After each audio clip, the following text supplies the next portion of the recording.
What if death is not the end at all?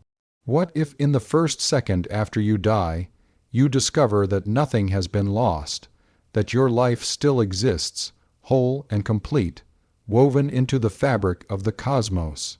This is not fantasy. It is the truth hidden inside the very structure of the universe. In this video, I will take you beyond fear, beyond the ticking clock, and show you what really happens in that first second after death. You will see how physics reveals that every moment of your life, your birth, your joys, even your final breath remains part of reality.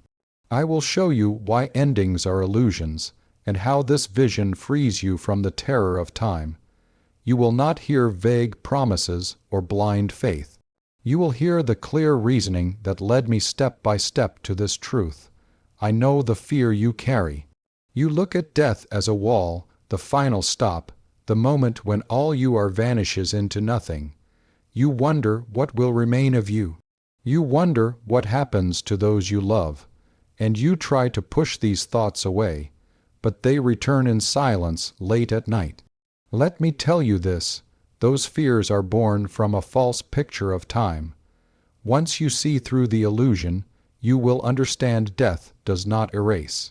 It only reveals the eternal nature of what already island. Here is what we will explore together. First, I will show you why the idea of vanishing at death is a mistake, and how science itself reveals that every moment of your life endures. Then I will take you through thought experiments that uncover what happens in the instant after your last breath. Finally, we will look at what this means for how you live now, for how you love, how you face fear, and how you understand the mystery of existence itself. Along the way, I will leave questions open because death is not a subject to close. It is a door to deeper wonder. So, let us begin and step together into the mystery of the first second after death. Here is something most people completely miss. The fear of death is not really about pain or even about mystery. The deepest fear is the fear of vanishing, of being erased, of becoming nothing. You imagine the moment your heart stops, the last breath leaves your lungs, and then emptiness. You imagine that all you have ever been is swept into darkness. That picture haunts you, whether you admit it openly or bury it deep inside your thoughts. But what I discovered is that this fear rests not on reality, but on a false picture of time itself. Think about it. From the time you were a child, you have been taught to see life as a line that begins at birth, stretches through the years, and ends at death. You are told that you are moving along this line like a traveler on a road, and so you imagine that when you reach the end, there is nothing beyond it. But here is the problem. That very picture is an illusion. It comes from the idea that time flows, that it carries us forward like a river, sweeping a boat downstream.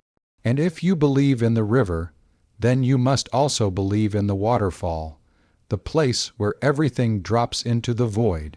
But the river is not real. There is no flow of time. There is only the structure of spacetime in which all events already exist. And if that is true, then death is not a waterfall, and you are not a boat rushing to disappear. Why do we believe in the river at all?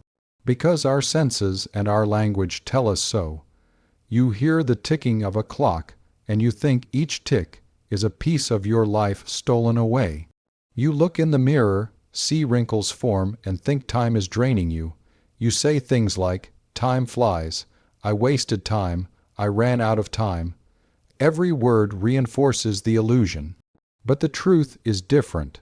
The clock measures motion, not time itself. The mirror shows change, not the passing of some invisible substance. When you say, "I wasted time," what you really mean is that you regret what you chose to do with your moments. Time itself, it was not lost. It never existed in the way you imagine. Let me give you an image. Imagine holding a photo album. You turn a page and see yourself as a child. You turn again and see yourself older. You close the book, and those images disappear from your sight. Do they cease to exist? Of course not. They remain in the album. Your not looking at them does not erase them. Death, too, is like closing the album. It may end your conscious turning of the pages, but it does not erase the pages themselves. They remain in the book of the universe. To fear that you will vanish is like fearing that a photograph vanishes when the book is shut. Even in my own life, I felt the shadow of this fear. When illness came, when war raged, when I looked into the eyes of friends who would not live to see another year, the thought arose, what if everything ends here? But then I remembered what my own theory had shown me, and what the quiet reasoning of physics demanded. The distinction between past, present, and future is only a stubborn illusion. If that is true, then no moment is ever erased. Not yours, not mine, not those of the people you love. So you see, the fear of vanishing is built on sand. You have been taught to picture time as a river and death as its end. But there is no river, and if there is no river, then there is no end in that sense. Death may close your experience, but it cannot erase your reality. What you are, what you have been, remains as surely as the stars remain in the night sky, even when clouds hide them from your eyes. And here is where our journey must now lead. If death is not erasure, if the fear of vanishing is based on a false picture of time, then what exactly is death? What is that moment we call the end? If not an annihilation to answer this, we must look closer at the illusion of the final moment itself. What I am about to share might seem counterintuitive at first, but it is the natural conclusion of what we have already uncovered. If the fear of times of the parrot death is built on the illusion of time as a river, then the idea of a final moment is built on that same illusion. You are told that death is a line sharp and absolute that divides existence from nothingness. One moment you are here breathing, thinking, loving, and the next moment you are gone. It sounds simple and final, but the simplicity is deceptive. For the universe does not grant us such absolute divisions. Consider what my studies of relativity revealed. There is no universal present, no single now that is shared by everyone everywhere. What seems like the same instant for you is not the same instant for someone moving differently or standing in another place. If even the idea of simultaneity collapses under the weight of science, how can we imagine that there is a single universal last moment when a person dies? To say he died at this precise second, and from that second he no longer exists, is to impose a rigid line where nature has drawn none. For some observers, that event is already in the past. For others, it is still in the future.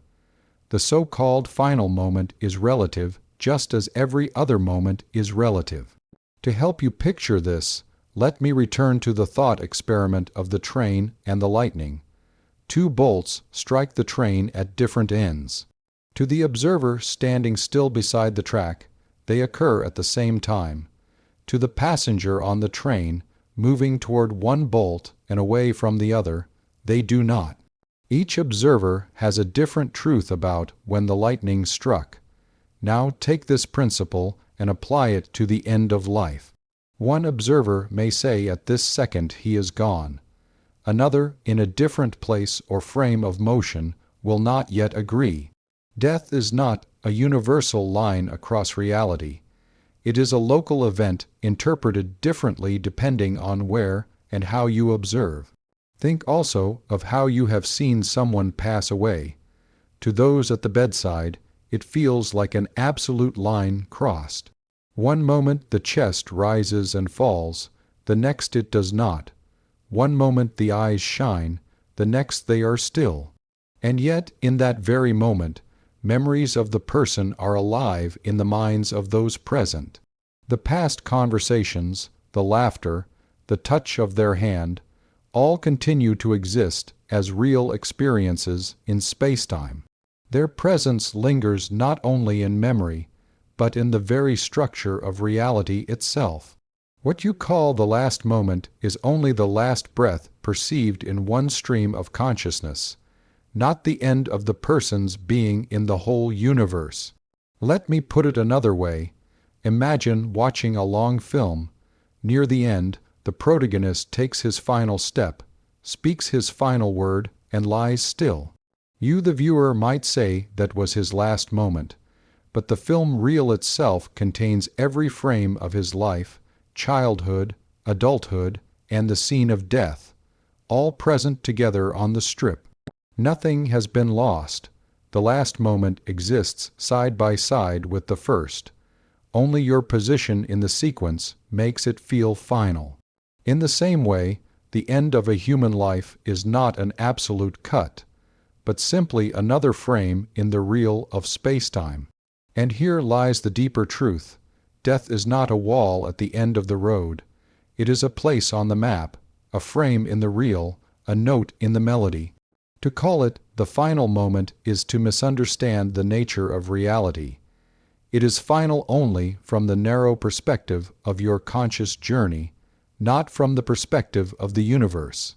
In the universe, it endures just as all other moments endure. So you see, both the fear of vanishing and the belief in a single final moment are illusions born from the false picture of flowing time. Once you grasp that time is not a river, that moments are not swept away, then you can no longer see death as absolute erasure. If death is not a wall, then what is it? That is the question before us now. To answer it, we must leave behind the idea of flow entirely and step into the deeper vision revealed by relativity. The block universe where birth, life, and death all coexist in the eternal fabric of spacetime. Here is something that changed everything for me, and it may change everything for you as well. Once I saw that time is not a river flowing, and that there is no universal last moment. I was forced to ask, if the old picture of time collapses, then what is reality? What takes its place?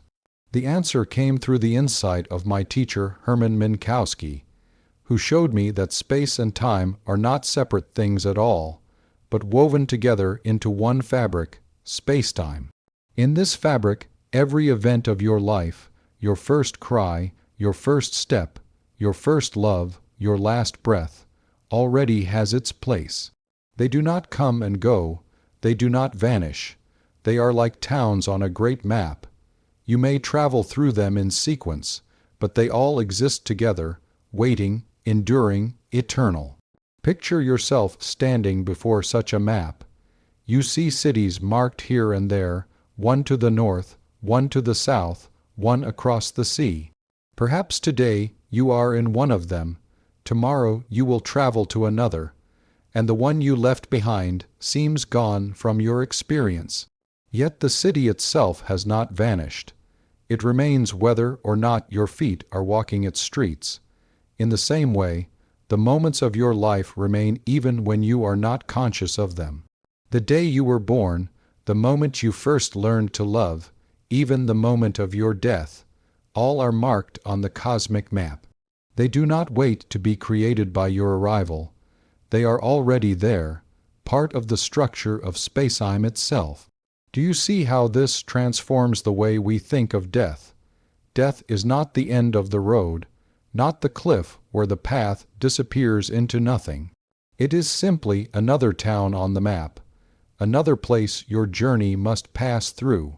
You may not return to it once you have gone beyond, but it remains behind you intact, forever a part of the danger, the landscape. The fear that death is annihilation comes from mistaking the journey for the terrain. You are the traveler, yes, but the terrain exists whether you walk upon it or not. Think also of a book resting closed on the table. Inside are hundreds of pages filled with a story. If you open it and begin to read, you may start at the first page and move slowly toward the last. At some point, you will encounter the final chapter. But does the last page cease to exist until you arrive there, Of course not. The whole story is already present. Your reading does not create the pages. It only reveals them to you one by one. Life is such a book. The chapter of your death is already written in the volume of the universe. It is not waiting to be invented at the instant of your passing. It is already part of the text, and just as every chapter remains even after you finish it, so every moment of your life remains in spacetime, even when your consciousness has moved beyond it. This realization can bring great peace, for if life is a map, then death is not a void, but a place. If life is a book, then death is not the burning of the last page, but simply the final chapter. Your story does not vanish because you reach its end. It remains bound forever into the great library of the cosmos. Every smile, every word, every act of kindness, every mistake, none are lost. They remain as surely as the towns on a map remain as surely as the pages of a book endure. So when you ask, "What happens in the first second after I die?" the answer begins here. You do not vanish, you do not fall into nothing, you arrive at a place that already exists, a place marked on the eternal map of spacetime. Your death is not the end of your reality. It is simply another location in the eternal structure. But of course, this raises another question, one even deeper. If death is a place on the map, does this mean that those we love who have already died are still there? Are their moments still present, still enduring? To understand this, we must look even closer at the block universe and see how death itself becomes endurance rather than loss. Now that you can see death as a place on the map of existence, the next step is to realize something even more profound. Death is not erasure, it is endurance. What you call the end of a life does not remove that life from reality. It only changes your perspective on it. The person you love, whose voice you no longer hear, and whose hand you can no longer hold, has not been deleted from the universe. Their moments remain eternal, secure in spacetime. They do not vanish simply because your consciousness has moved beyond them. Think of a photograph. You hold it in your hand, and there before you is the image of a friend smiling, alive, caught forever in the light of that moment. Now in your present, that friend may no longer walk the earth. They may have died years ago. Yet when you look at the photograph, you feel their presence. You know at once that the moment it captured is still real. You are not creating it anew by looking at the picture. You are simply visiting it as one might visit a town on the map. In the block universe, every moment of their life is like that photograph, except not fragile paper, but reality itself. Death does not erase the frame. It remains in the reel of spacetime as real as this very instant. When my dear friend Michel Besso died, I felt grief as any man does. The absence struck me, and yet when I wrote to his family, I told them something that came not from comfort, but from the cold, clear reasoning of physics. I said, "Now he has departed this strange world a little ahead of me. That means nothing for us convinced physicists. The distinction between past, present, and future is only a stubbornly persistent illusion. What I meant was this: Besso had not vanished. He still existed in the structure of spacetime just as surely as I did. I could not see him, but his moments had not been erased. They were still inscribed into the eternal map of reality. His endurance was not symbolic or poetic. It was literal. This is why the fear of death can begin to soften when you see clearly, for death is not the tearing away of existence. It is not a bonfire in which the story of your life is consumed. It is only the turning of a page in the cosmic book, and the page you have left behind is not burned, it remains. The love you gave, the words you spoke, the thoughts you carried, all are still there. They endure beyond the reach of your present consciousness. Perhaps you have felt this already without realizing it. When you sit quietly and a memory of someone who has died rises in you, does it not feel alive? Their laughter, their presence, their warmth, they return for a moment. Vivid and undeniable, you may call this memory, but it is more than that. It is your mind brushing against the eternal reality of their existence. You are not inventing them again. You are touching. What still island? So when you ask, what happens in the first second after I die? I die. Part of the answer is this. You become part of that endurance. You do not vanish. You take your place alongside all the other eternal moments of your life, held securely in spacetime.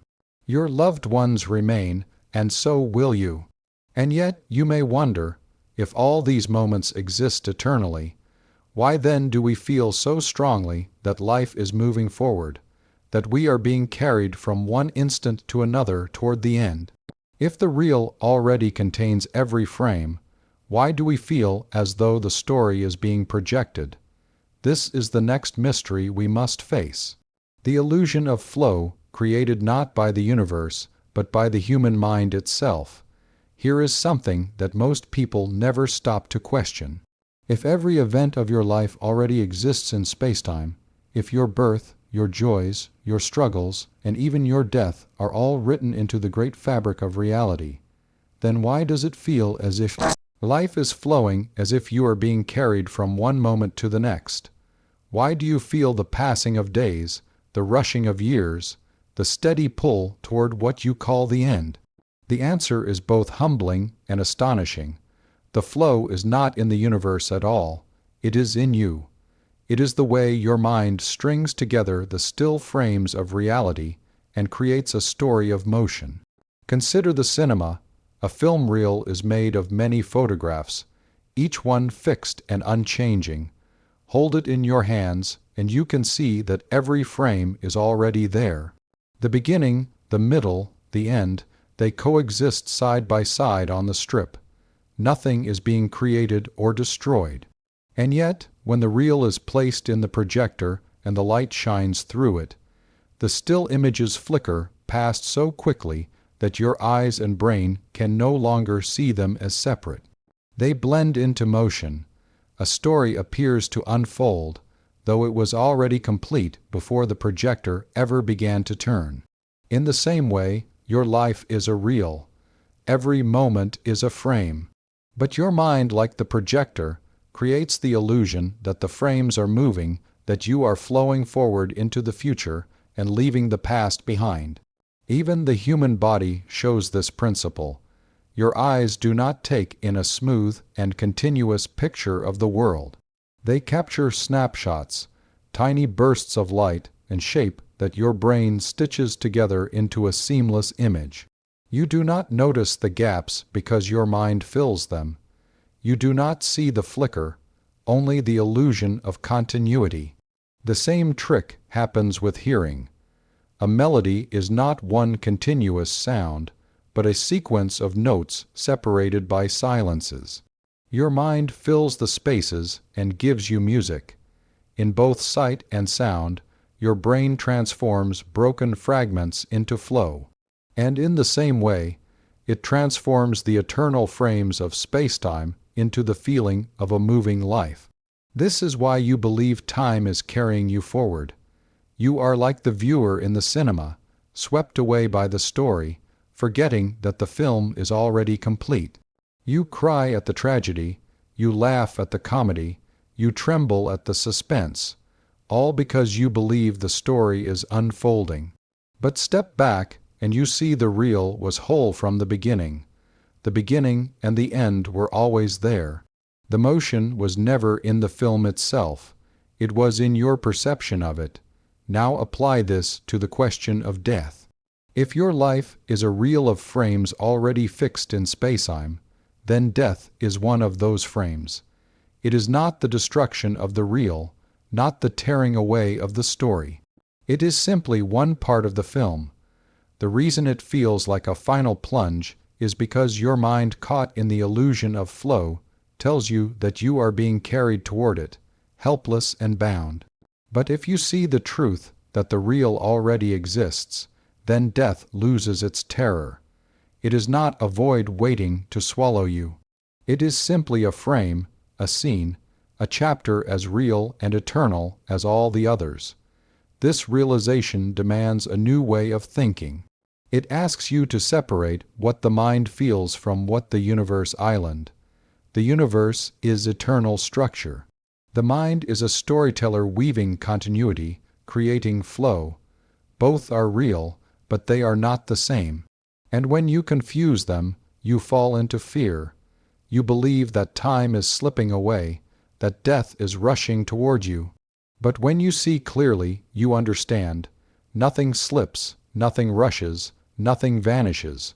The frames endure. The real is complete.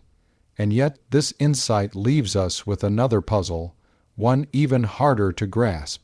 If there is no flowing time, if there are only eternal frames, then what explains change? The candle melts, the leaf falls, the seasons turn, the child grows into the elder. If the real is fixed, how can we speak of change at all?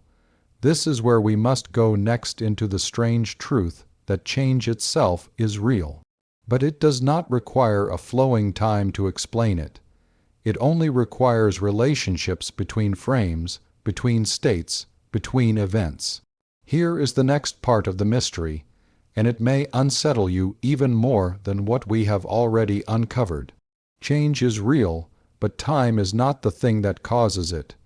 From childhood, you have been told that things change because time passes, that the candle melts because time eats away at it, that you grow older because time carries you forward, that you will one day die because time has run out.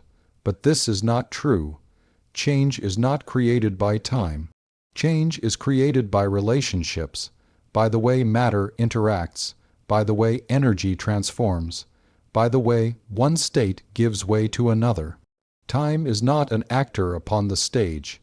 It is only the backdrop we imagine in order to measure the drama. Let me give you a picture.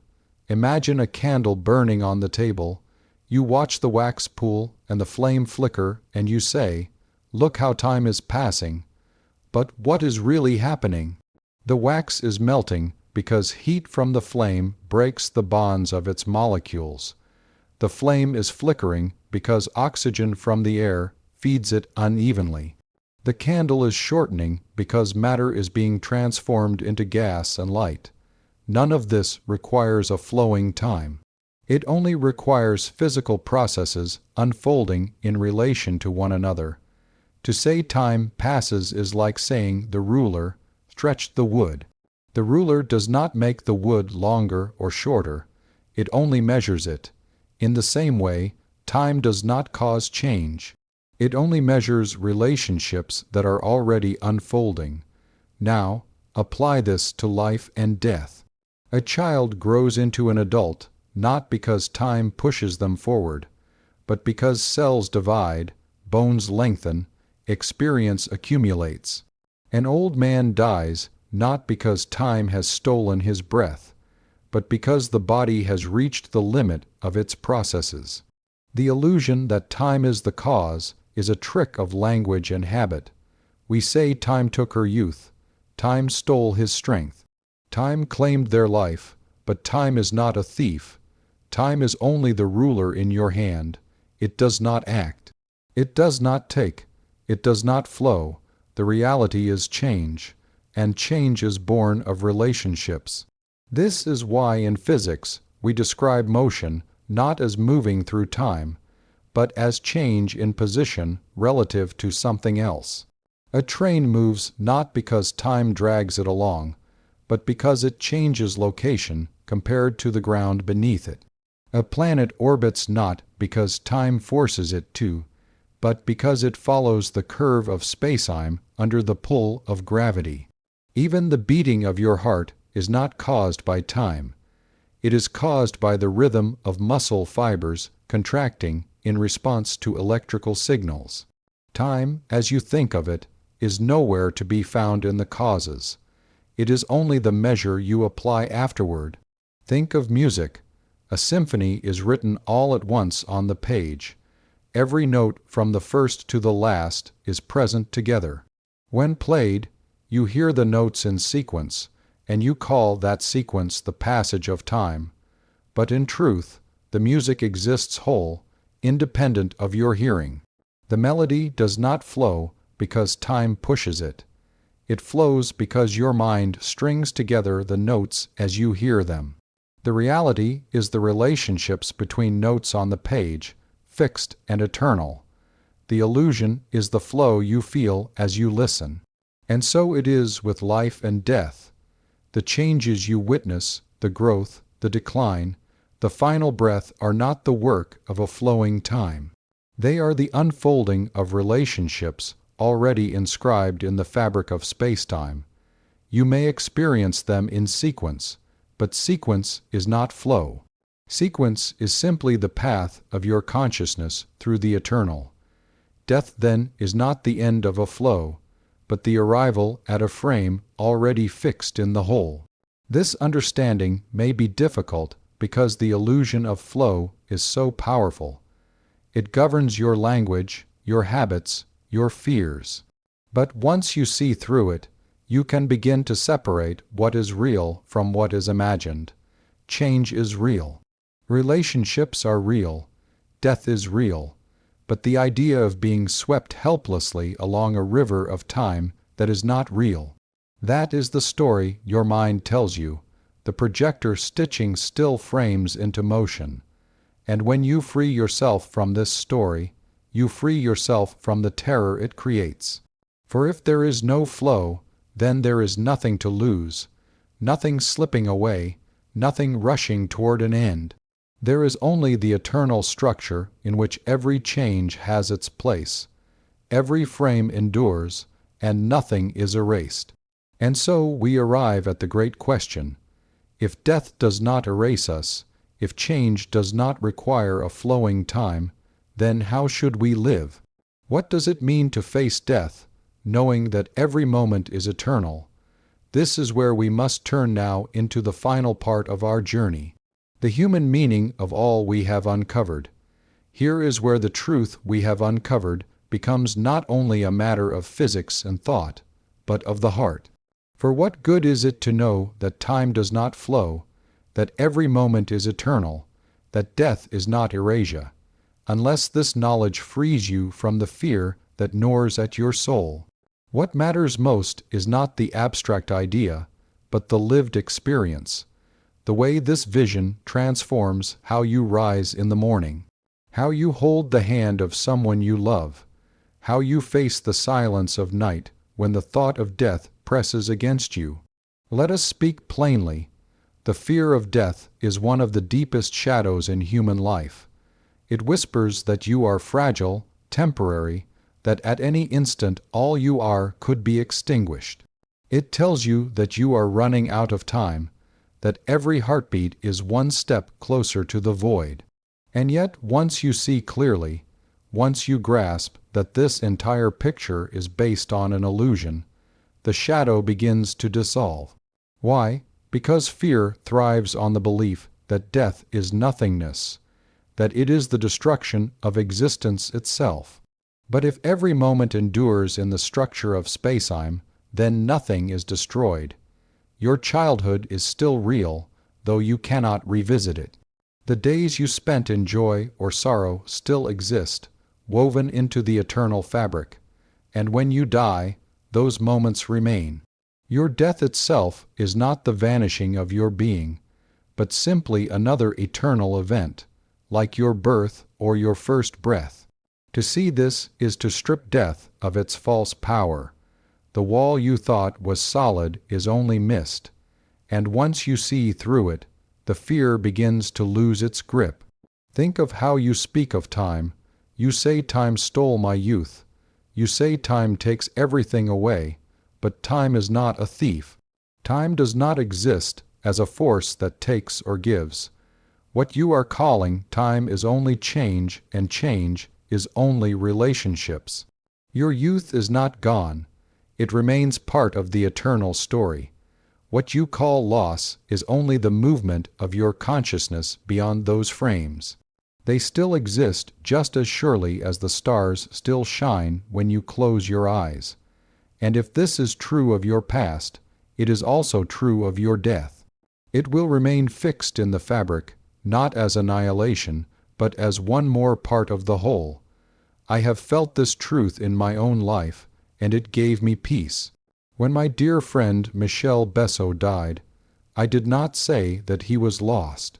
I wrote instead that he had simply gone ahead of me into another part of the eternal structure, and that this meant nothing, for the distinction between past, present, and future is only a stubborn illusion. His existence was not erased. It endures even if I could not see it.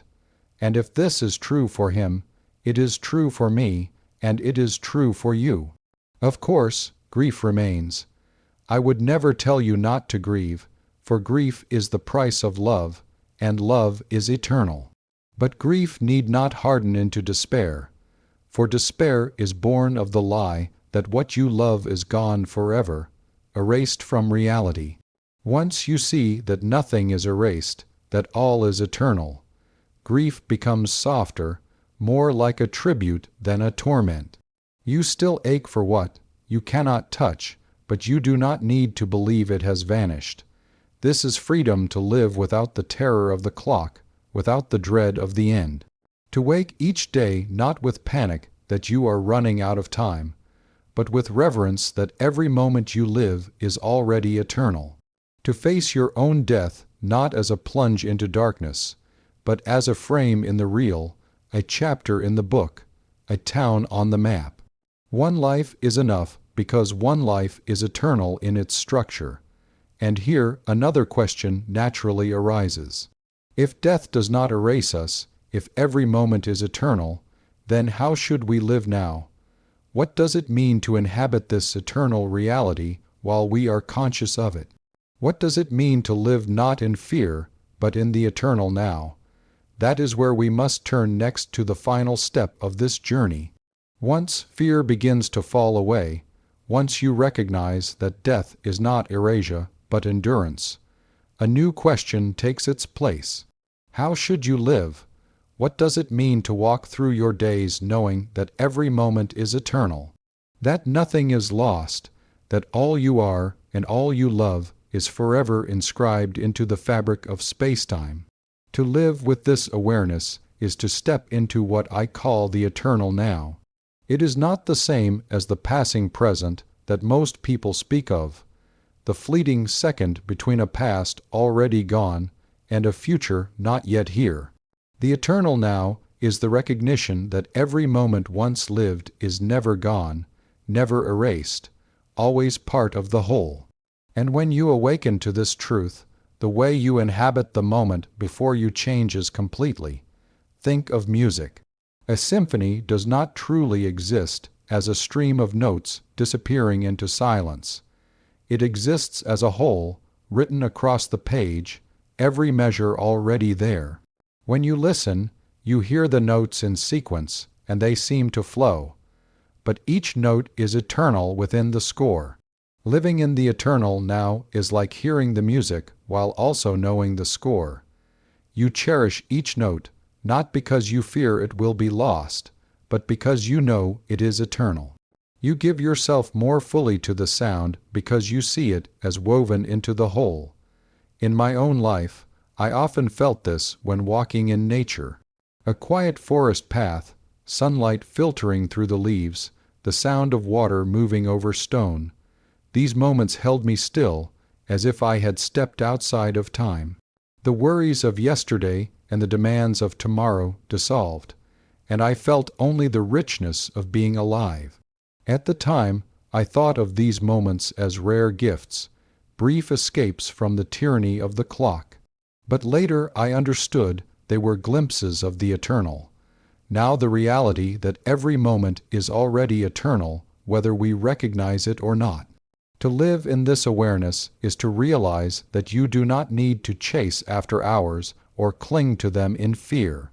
You only need to awaken to the infinite weight of the moment before you. This awareness also brings responsibility. For if every act endures, then nothing you do is trivial. A word spoken in anger is not a passing thing. It is eternal, inscribed in the structure of reality. A word spoken in kindness is also eternal. To live in the eternal now is to recognize the gravity of every choice. You cannot undo what you do, but you can choose with reverence, knowing that each act matters forever. And far from being a burden, this is a liberation, because it means that your love, your compassion, your creativity, your courage all remain indestructible, as real as the stars. It is curiosity and love that thrive most in this vision. Curiosity because the universe opens itself not as a fleeting stream, but as a vast, mysterious whole that can never be exhausted. Love because when you see that your bonds with others are eternal, you cherish them more deeply. You understand that the moments you share are not lost to the past. They remain in the eternal structure, glowing forever. To live in the eternal now is to live with reverence, to hold lightly the things of the clock, and to hold dearly the things of the heart. So what happens in the first second after you die? You do not vanish. You do not fall into nothing. You join the eternal. Now you take your place among the frames of your life, among the moments of all who have ever lived and ever will live, woven together in the eternal fabric of spacetime. Your fear dissolves, your life endures, and the love you carried shines forever. And yet, even as this vision brings peace, another question rises, one that cannot be ignored. If every moment is eternal, if the reel of life is already complete, then what of freedom? What of choice? Do we create our path, or is it already written? This is the next great mystery, the door we must open after this one, and it will take us deeper still into the nature of reality and the meaning of our lives.